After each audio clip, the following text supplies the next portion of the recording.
27 जनवरी की खबर है, जहां एक और आपको यह सूचना हो कि युद्धपोत मिडिल ईस्ट पहुंच रहा है और उसी समय यह सूचना निकल कर आए कि अमेरिका के द्वारा यहां युद्ध अभ्यास किया जा रहा है।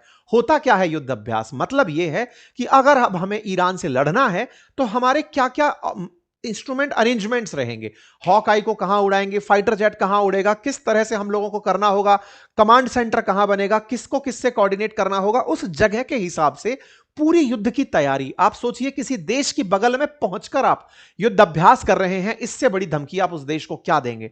तो अमेरिका एक मल्टी डे मिलिट्री एक्सरसाइज, सामान्यतः कोई 3 दिन बोलता है, कोई 5 दिन बोलता है, ये मल्टी डे युद्ध अभ्यास करने के लिए असद रसद लेकर पहुंचना शुरू हो चुके हैं। तस्वीरें सेंटकॉम की तरफ से आना शुरू हो चुकी हैं।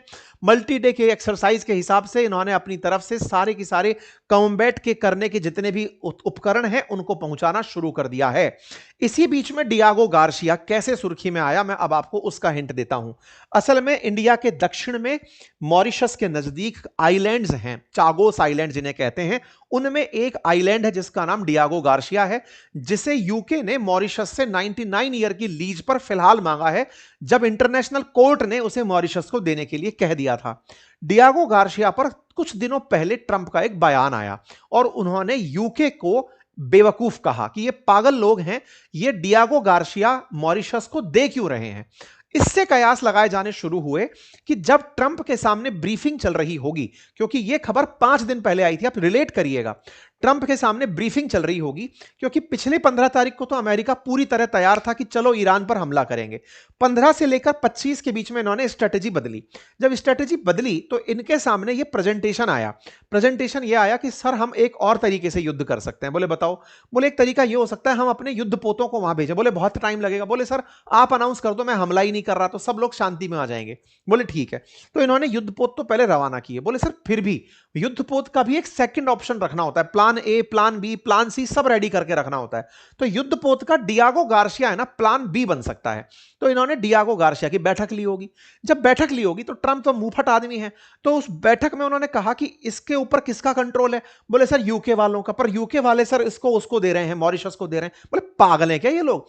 ट्रंप एकदम मुंहफट आदमी है, माइक पे जाके बोल दे रहे हैं डियागो गार्सिया, जबकि अमेरिका के 800 बेसेस हैं दुनिया में, किसी और का नाम तो नहीं लिया। डियागो गार्सिया का नाम लेना एक तरह से उनकी कंडीशनिंग का पार्ट था। उन दिनों वो सुन रहे थे कि यार इतनी स्ट्रेटेजिक साइट कोई कैसे दे सकता है, ये डियागो गार्सिया को देकर के बेवकूफ हो गए हैं। इसी बीच में अगर आपको याद हो तो इन्होंने तत्काल प्रभाव से यूके के सैनिकों की तारीफ की थी कि यूके के सैनिक बहुत अच्छे हैं, उन्होंने बहुत युद्ध लड़ा है हमारे साथ अफगानिस्तान में। यह केवल मसाला लगाने का काम था, क्योंकि डियागो गार्सिया पर यूके के सैनिक भी बैठे हैं। तो असल मायने में यूके के सैनिक और अमेरिका के सैनिक मिलकर ईरान पर हमला करेंगे। डियागो गार्सिया में रणनीति बनना शुरू हो चुकी है। यही कहानी अब पूरी तरह से चल रही है और अब यूके खुद डियागो गार्सिया देने से पीछे हट रहा है। और अपडेट देता हूं, अब खबर यह है कि ईयू ने भी अपनी तरफ से क्रैकडाउन करने शुरू कर दिए, क्योंकि ईयू भले ही अमेरिका के खिलाफ बोल ले, यूरोपियन यूनियन लेके साथ नहीं छोड़ सकती, क्योंकि नाटो का आर्टिकल 5 एक्टिवेटेड है, जिसमें अमेरिका पर हमला सब पर हमला माना जाएगा। अगर अमेरिका ईरान पर जाकर हमला करता है और उधर से ईरान बदले की कार्रवाई करता है, तो ये 27 की 27 देश 32 बनकर के एक साथ जाकर लड़ेंगे कि चलो सर लड़ने चलते हैं आपके साथ। क्यों? क्योंकि कसमें खाई हैं आपके साथ लड़ने की। तो ये बेचारे अपने सैनिकों को तैयार कर रहे हैं कि सुनो वो जा रहा है लड़ने, तैयार रहो, नाटो को भेजेगा, अपने सैनिक भी जा सकते हैं। तो ये सब लोग अब तैयारियों में जुट गए हैं। ठीक है, अब और एक हिंट देता हूं मैं आपको, क्योंकि ये घटनाएं बदली कैसे, उनको एक एक करके ऑब्जर्व करिए। हुआ ये कि ट्रंप, आपको पिछले बार जब मैंने जानकारी दी थी तब कहा था कि ईरान के अंदर मरवाने के लिए ये इराक से लोगों को लेकर आ रहे हैं, ईरान वाले काले कपड़े में बिठा बिठा करके इराक के जो बेरोजगार लोग हैं उन्हें बसों में भरकर ला रहे हैं। हमारा सेशन उठाकर देखिएगा। अब क्या होता है कि ये ईरान को धमकाते हुए ट्रंप कहते हैं कि सुनो बहुत हुआ सम्मान, अगर तुम लोग जाकर ईरान में मारागिरी करे तो तुम्हें पहले मारेंगे, तुम्हारे पास तो लड़ने की जगह ही नहीं है। तो इराक वालों को धमका दिया। खबर 15 जनवरी को आपने सुनी थी, यह 28 जनवरी का तत्कालीन वो है कि मैं सुन रहा हूं कि इराक में सत्ता परिवर्तन होने की बात चल रही है। ध्यान रखिएगा, ऐसा कुछ ना हो कि वो ईरानी रेवोल्यूशन को सपोर्ट करे। मतलब पूरी तरह से ये जुड़ चुके हैं, पूरा दिमाग इनका इसी दिशा में चल रहा है। इराक को भी ये चारों तरफ से धमका चुके हैं। इसी बात को इन्होंने अब चारों तरफ से कहलवाना शुरू कर दिया है कि ईरान के साथ में जो कहानी चल रही है, जो अमेरिका के खिलाफ ये बयान देते हैं, उनके खिलाफ प्लान लेने का समय आ गया। और एक अपडेट देता हूं, 27 जनवरी का अपडेटेड है, अगर आप देख पा रहे हो। तुर्की ने कहा है कि वो ईरान के बॉर्डर पर बफर जोन बनाएगा।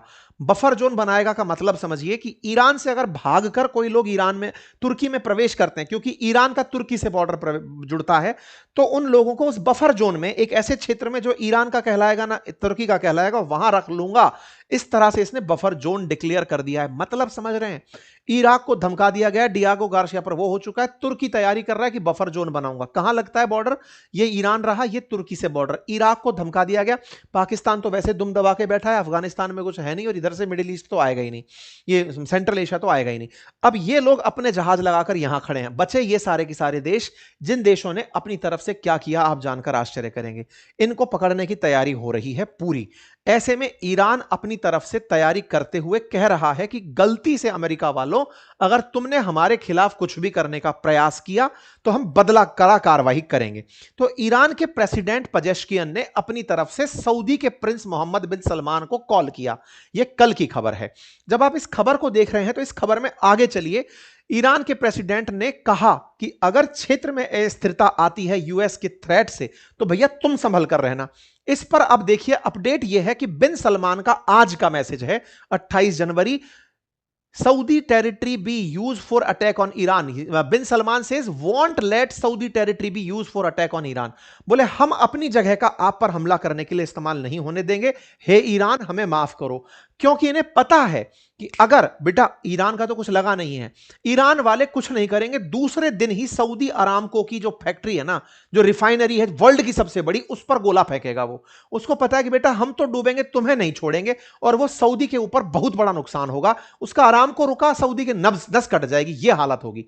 तो ये पहले ही क्षमा प्रार्थी हो गए कि सर हम नहीं आगे बढ़ेंगे। और देखो ये यूएई का बयान आया है, और ये सारी डेट्स को मैच करते चलो, ये सारी डेट्स कीमती हैं, आप अगर अपडेटेड देखते चलें तो यूएई ने कहा है कि वो अपना एयर स्पेस, अपनी टेरिटरी, अपना पानी, जो उसके चारों तरफ का पानी है, वो किसी भी मिलिट्री एक्शन जिससे ईरान पर हमला हो सके उसके लिए उपयोग नहीं होने देंगे। क्यों? क्योंकि उसे डर है कि एक गोला चला दुबई पर, बिल्कुल पर्शियन गल्फ में तो दुबई बैठा है और आबू धाबी बैठा है, एक जाकर के गिरा धाड़ से, खेला खत्म। दुबई पर गोला, इन लोगों के पास ना S-400 है ना कुछ है, खेल खत्म, सारे टूरिस्ट भाग जाएंगे, सारा बिजनेस खत्म हो जाएगा।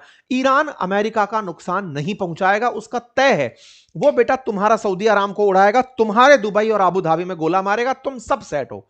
इस तरह की तैयारी के साथ ये लोग चल रहे हैं। कतर बोल रहा है, दोहा बनाया बेचारे ने बहुत मुश्किल से खेलने के लिए फीफा वर्ल्ड कप, इनकी तरफ से आ गया। इनकी ईरान के फॉरेन मिनिस्टर से बातचीत 28 जनवरी, बात पता चल रही है खेला क्या चल रहा है। 28 जनवरी को कतर के पास भी फोन है, ईरान और कतर के बीच बातचीत होती है। कतर तो सबसे बड़ा एयरबेस अमेरिका वालों का लेकर बैठा है, वो तक बोल रहा है मैं अपनी जगह का आप पर हमला होने में इस्तेमाल नहीं करूंगा, हमें बख्श देना। क्यों? क्योंकि इनके पास डिफेंस नहीं है, इधर डिफेंस नहीं है, ईरान फिर गोला मारेगा, पूरा जो इसने बनाया था कतर के अंदर दोहा, उसको पूरे को धो देगा। इस तरह से ये तैयारी कर रहे हैं। तुर्की तक भी यही बात बोलता हुआ दिख रहा है। उनके फॉरेन मिनिस्टर भी अपनी तरफ से कह रहे हैं कि साहब हम किसी भी फॉरेन इंटरवेंशन जो ईरान में हो उसके साथ नहीं है, पूरी कहानी को डिप्लोमेटिक चैनल से रिजॉल्व करिए।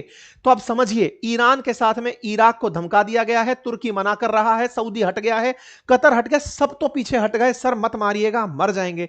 अमेरिका लेकिन जिद पर है, ईरान पर पूरी तरह मैक्सिमम स्ट्रेस की पॉलिसी बनाते हुए अपने सारे जहाजों को लेकर पानी में खड़ा हो गया है।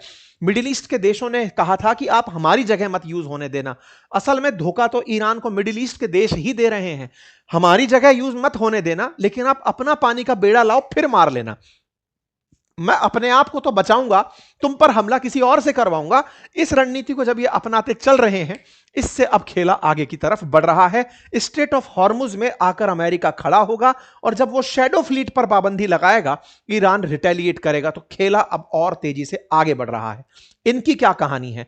कुछ दिन पहले तो ये ट्रंप को समझा रहे थे कि सर हमला मत करिएगा, अब पता है क्या बोलते हैं? सर हम ना इतना बुरी तरह इनको मारेंगे कि ईरान वाले समझ नहीं पाएंगे। हैं तुम 10 दिन पहले तो ट्रंप से कह रहे थे प्लीज हमला मत करना, और अब क्या कह रहे हो? Will respond with a force Iran has never seen.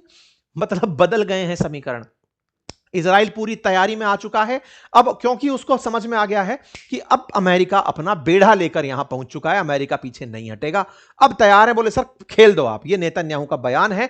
अगर हमारे ऊपर हमला होता है, क्योंकि सबको पता है, बाकी तो सब डरे बैठे हैं हम पर हमला होगा, इजराइल को भी तो लगेगा ना कि ईरान हम पर हमला कर सकता है, अगर हम पर किया तो हम इतना बुरा मारेंगे कि किसी को पता नहीं चलेगा। सोचो कोई मिडिल ईस्ट का कंट्री नहीं बोल पाया, ये वहां से बैठ करके बयान दे दिए हैं। अब सवाल आता है कि सर वो राजा जी का क्या है जिनको इंतजार के लिए अमेरिका सेज सजा के दे रहा है? वो राजा जी, रजा पहलवी, जो कभी ईरान के पूर्व राजा के बेटे हुआ करते थे, वो इंतजार में है कि सर आप सब कुछ हटाइए, हम जाकर बैठे, फिर वहां जाकर राज करेंगे, आपके लिए पपेट बनकर काम करेंगे। कुल मिलाकर फिर से मिडिल ईस्ट कुछ ही दिनों में आपको सुर्खियों में दिखाई देगा।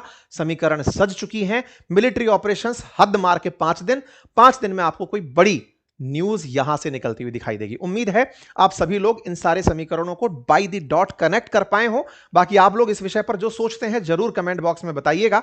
चूंकि आप तक हम ये सारी जानकारी जब लेकर आते हैं तो बहुत सी जगह हमें बहुत सी चीजें पढ़नी होती हैं, रिसर्च इकट्ठी करनी होती है, हमारी टीम का और हमारा थोड़ा एफर्ट लगता है। अगर आप हमारे एफर्ट से प्रसन्न हैं तो कृपया करके चैनल को सब्सक्राइब कर लीजिए, उसका कोई चार्ज नहीं लगता, मिनट मतलब 2 सेकंड लगती है।